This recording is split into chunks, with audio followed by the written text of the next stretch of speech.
What if I told you that the president who spent the absolute least amount of time in office might actually be the single most important reason our government didn't just completely collapse into chaos during the 19th century? I mean, it sounds crazy, right? But it's true. It was the ultimate constitutional stress test for the country. Yeah. Today, for you listening, we're looking at a 31-day presidency that inadvertently saved the American Republic. We're exploring this wild historical paradox. How did the shortest presidency in history end up fundamentally securing the continuity of the United States government? Right, because the system was rocked in a way the founding generation simply hadn't mapped out. The immediate aftermath really forced the country to define what the presidency actually meant, and in a moment of total crisis, too. To unpack this for you, we've pulled a really diverse stack of sources for this deep dive. We're looking at military correspondence from the Indiana Historical Society, a deep dive into American constitutionalism from Oxford University Press. Which is fantastic, by the way. Oh, it's so good. We also have a fascinating medical journal article from PubMed that rewrites a 150-year-old myth and some really cool historical records from the Ohio History Connection. So the mission for today's deep dive is to trace the profoundly patriotic journey of William Henry Harrison. We'll follow him from his days as a frontier hero defending the young nation to his unprecedented political campaign for the White House. Which was a total circus, honestly. Oh, completely. But we'll explore the philosophy of governance he hoped to implement and then uncover how his sudden, tragic death tested the very foundation of the country. Okay, let's unpack this, because to understand the crisis, we have to understand the man. Yeah. And if we step back into the early 19th century, the William Henry Harrison we find is definitely not a politician in a tailored suit. No, not at all. He's a soldier in the mud. He had deep roots in serving his country from a very young age. Yeah, his life was really defined by this profound dedication to the American project. He served as the aide-de-camp to General Anthony Wayne during those really volatile early frontier conflicts in the 1790s. Right. And by 1800, his leadership qualities led to his appointment as the governor of the newly formed Indiana Territory, which was, his job was incredibly complex. Yeah, managing a massive wild frontier. Exactly. Negotiating intricate treaties, protecting the pioneers who were just flooding into the Ohio River Valley at the time. And the tension on that frontier really culminates in November 1811. This is the Battle of Tippecanoe, which is just a defining moment in American history. A total turning point. Harrison is leading a force of roughly 1,000 soldiers and militiamen, and they are marching toward Prophetstown, which was a settlement at the heart of a Native American confederacy. Right, a confederacy organized by the brilliant Shawnee leader Tecumseh and his brother Tenskwatawa, who was widely known as the Prophet. And the stakes here were existential for the western edge of the United States. Absolutely. Tecumseh was actually away recruiting allies in the South, so he left Tenskwatawa in charge. And on the night of November 6th, Harrison's forces camped on this elevated piece of ground near the Wabash River. And Harrison, being, a cautious and highly experienced military mind, he ordered his men to sleep fully clothed with their weapons loaded. In a rectangular defensive formation, yeah. Which, that specific decision ended up saving hundreds of lives. Because in the dead of night, Tenskwatawa takes a position high up on a rock ledge, which is now known as Prophet's Rock. Right. And he's chanting incantations and singing war songs because he had promised his warriors that his spiritual spells would make them entirely immune to American bullets. It's just wild to picture. Right. So just before dawn, Harrison's men wake up to find themselves completely surrounded, and this ferocious surprise attack begins. The American forces were immediately pushed to their absolute limits in the darkness. There's freezing rain. That sounds miserable. It was. And the heaviest fighting fell on the southern flank of that rectangular formation. This flank was manned by Captain Spire Spencer and his Indiana Yellow Jackets. Yellow Jackets? Yeah, a militia company named for the bright yellow overcoats they wore, which unfortunately made them highly visible targets in the gun flashes in the dark. Oh, wow. That's a fatal wardrobe choice. Truly. Captain Spencer is killed. Both of his lieutenants fall shortly after, and the line starts to waver. Because if that southern flank collapses, the attackers pour into the center of the camp, and the entire American force is just completely overrun. Right. But Harrison sees this happening, and instead of panicking, he decisively pulls Captain David Robb and his mounted rifles from the relatively quiet northern flank, rushes them across the interior of the camp, and plugs the hole in the southern line. It was a masterful tactical pivot under extreme duress. Because of that rapid reinforcement, the line held just long enough for the sun to come up.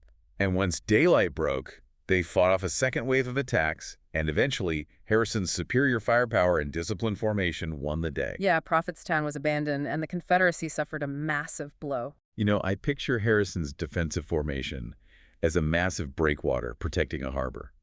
The storm comes in violently, testing every single stone. But because the engineering is sound and the commander reinforces the weak points, it holds back the flood. That's a great way to put it. But it makes me wonder, how does a rugged military commander fighting on the muddy banks of the Wabash River transform into a slick, nationwide political phenomenon decades later?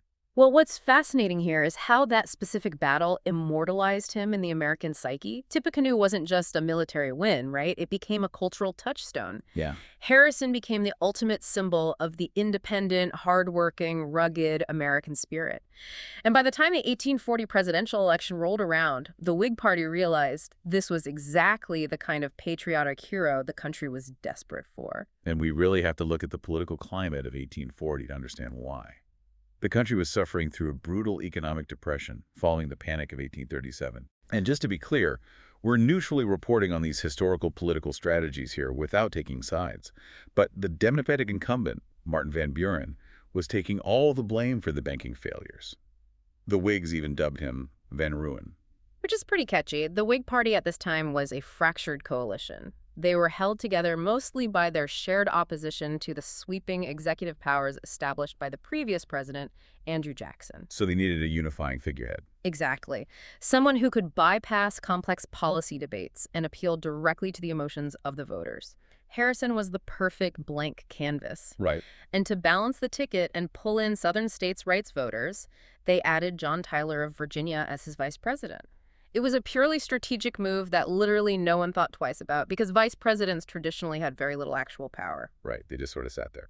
But the campaign they ran is widely regarded as the first modern presidential campaign. Oh, without a doubt. A Democratic newspaper made this massive blunder by mocking Harrison.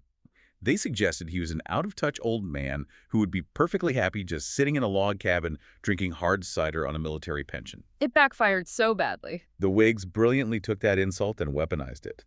They painted Van Buren as a champagne-sipping aristocrat and framed Harrison, who, by the way, was actually born on a wealthy Virginia plantation, as this humble folk hero of the people. They manufactured an incredible narrative. Music and merchandising became central weapons in this framing.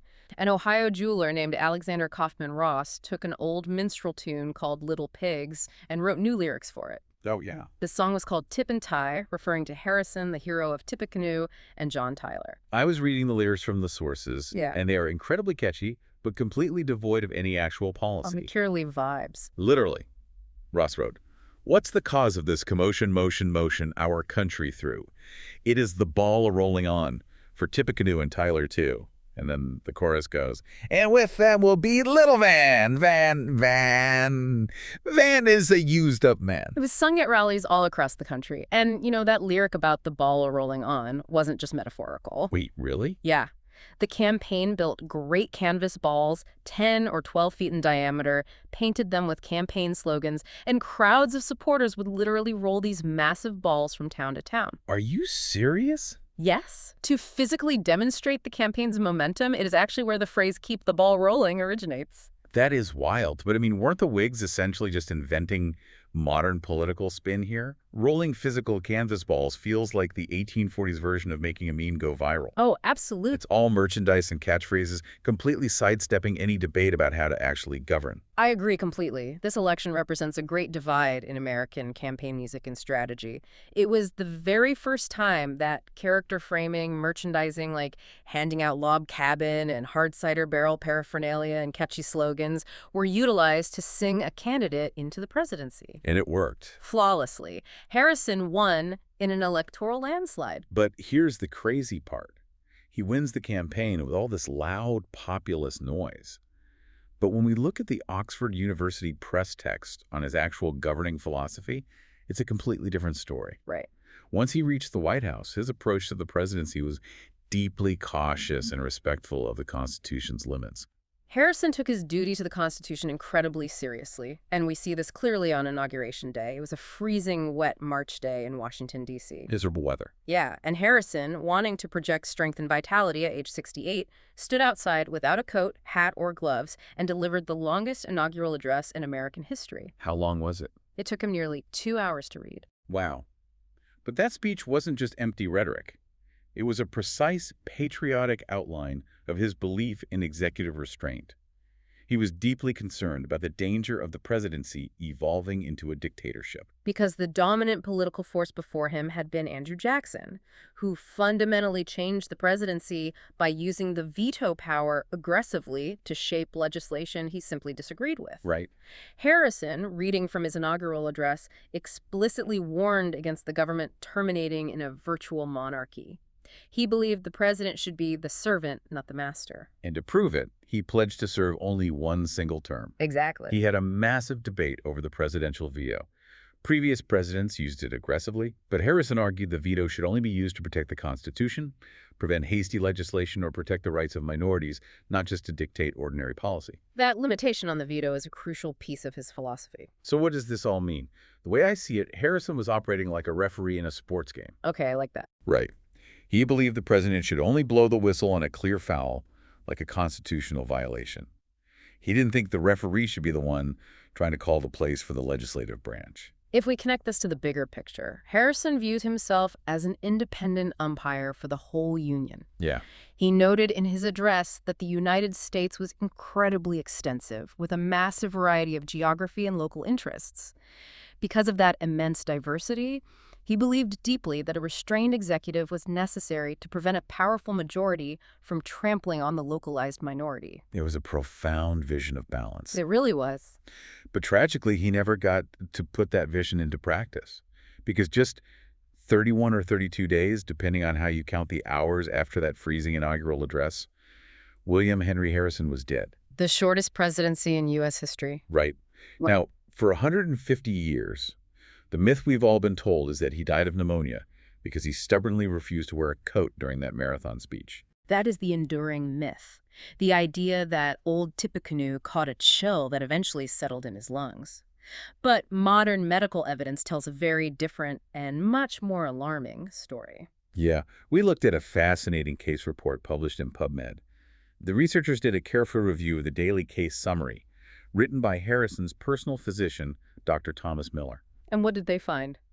When you look at the actual symptoms recorded, the severe gastrointestinal distress, the sinking pulse, the nature of his fever, they simply do not point to a respiratory illness like pneumonia. Right. The researchers concluded that the actual killer was enteric fever, which we know today as typhoid fever, causing severe gastroenteritis. And the culprit wasn't the cold weather. Yeah. The culprit was the horrific, unsanitary water conditions in 19th century Washington, D.C. It's gross to even think about. Here's where it gets really interesting for you listening. There was no modern sewer system.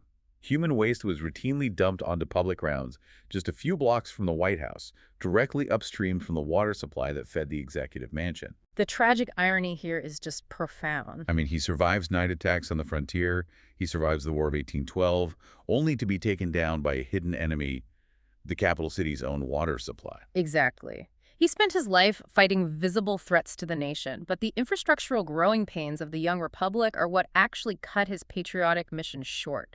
And this same contaminated water supply is suspected of claiming the life of another president, Zachary Taylor, just a decade later. It's a staggering medical mystery solved. But the moment Harrison took his final breath, the country was plunged into massive political turmoil. The earthquake had hit, and the country was about to undergo the ultimate constitutional stress test. You have to remember, before 1841, a president had never died in office. Right. The country had existed for over 50 years, but the mechanism for presidential succession had never actually been triggered. And the language written by the framers in Article 2 of the Constitution was incredibly vague. Yeah, it stated that the powers and duties shall devolve on the vice president, but it didn't explicitly say the VP becomes the president. Right. Did they just act as president until a new election? The founders hadn't anticipated an administration ending just a month after it began. This sparked intense debates behind closed doors. Secretary of State Daniel Webster and the cabinet firmly believed John Tyler was merely the acting president. They wanted to govern by committee. Exactly. They informed Tyler that under Harrison, all major decisions were made by a majority vote of the cabinet. They expected Tyler to just assume this diminished figurehead role. But John Tyler makes a bold, entirely unilateral move. He doesn't ask for permission. He simply went and took the full presidential oath of office and claimed the absolute title of president. He even returned mail address to the acting president unopened. Yes. He asserted that if the Constitution transferred the powers and duties to him, he was the president, period. And Congress implicitly ratified this by officially referring to him as the president. But the ironic political fallout is mind-blowing. Oh, it was a disaster for the Whig Party. Right, because Tyler actually shared Andrew Jackson's broad view of the veto power. He completely gutted the Whig legislative program that Harrison had just championed. He ruined their whole agenda. But I have a challenging question for you. Even though Tyler ruined the Whigs' agenda, wasn't Tyler's power grab exactly what the country needed to survive? It sounds like Harrison's death accidentally saved us from decades of weak acting executives. This raises an important question about how we define a president's legacy. Harrison didn't pass sweeping laws, but his legacy wasn't in the laws he signed. It was in the constitutional continuity his death provoked. By forcing the crisis. Precisely. Because Tyler insisted on a clean transfer of power, he established a precedent so vital it was universally followed from Lincoln to JFK and eventually codified over a century later in the 25th Amendment. So his death profoundly shaped the American democratic process. It did. And as we wrap up, I want to paint a visual of Harrison's final resting place. If you go to North Bend, Ohio, you'll find his tomb with 24 vaults on the summit of Mount Nebo, looking out over the Ohio River. The Ohio History Connection records describe it as a beautiful, commanding resting place. It truly is. But here's a fascinating detail from that source. The tomb's grounds are one of the few places actively managing an endangered plant called the running buffalo clover. Running buffalo clover. Yeah, it's a native plant that historically required the heavy, disruptive trampling of bison to survive and spread its seeds. Without that violent disruption, it simply can't thrive. Oh, wow. I want you to mull over this powerful metaphor. Just like that clover, the American constitutional system Harrison serves so fiercely often requires massive, unexpected disruptions, like the sudden death of a newly elected leader, to ultimately grow stronger, adapt, and endure. The earthquake hits, but the foundation holds because the stress test forces us to reinforce the concrete. Next time you witness a peaceful transfer of power, remember the general on the Wabash River, the unprecedented log cabin campaign, and the 31 days that changed the Constitution forever. Stay curious.